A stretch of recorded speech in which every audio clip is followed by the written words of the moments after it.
আমার কাছে কিন্তু পায়েল এখনো সে পিচ্ছি। আরো 5-6 বছর আগে যেভাবে আমাকে শিখিয়ে দিত, আমাকে এখনো ভাবে শিখিয়ে দেয়। পায়েলের সাথে আমি শুটিং এ অনেক বেশি মানে ফ্লেক্সিবল। আর জুবন ভাইয়ের একটা গুণ আমার মনে হয় যে মানুষের গুণ আসলে সামনে বলা উচিত না, আমি অলওয়েজ বলি, সেটা হচ্ছে অনেক কোয়ার্টিস্টের সাথে তো কাজ করি এবং সবাই ভালো সবার জায়গা থেকে, বাট জুবন ভাইয়ের একটা দিক যেটা অ্যাকচুয়ালি অনেক ভালো, সেটা হচ্ছে এই যে কমিউনিকেশনটা, যে যখন মনে হয় যে ভাইয়ের সাথে শেয়ার করা যায়, এবং মানে ভাইয়া অনেক জ্ঞানী, মানে অনেক জানে, এবং আমি তো অনেক বছর ধরে কাজ করছি, এখন পর্যন্ত আমার মনে হয় যে আমি ভাইয়ের কাছ থেকে শিখছি।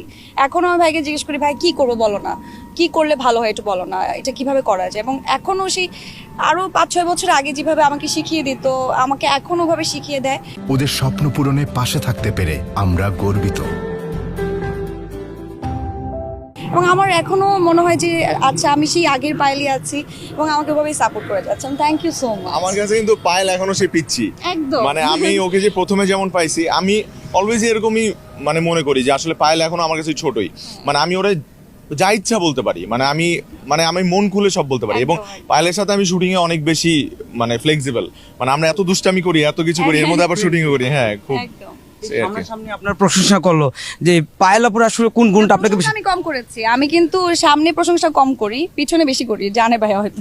আমরা যেটা জানি সচরাচর মানুষ পিছনে নিন্দা করে, সামনে প্রশংসা করে। না রে ভাই, এত সময় নাই আমার মানুষকে পিছনে বসে বসে নিন্দা করবে, এত সময় নেই।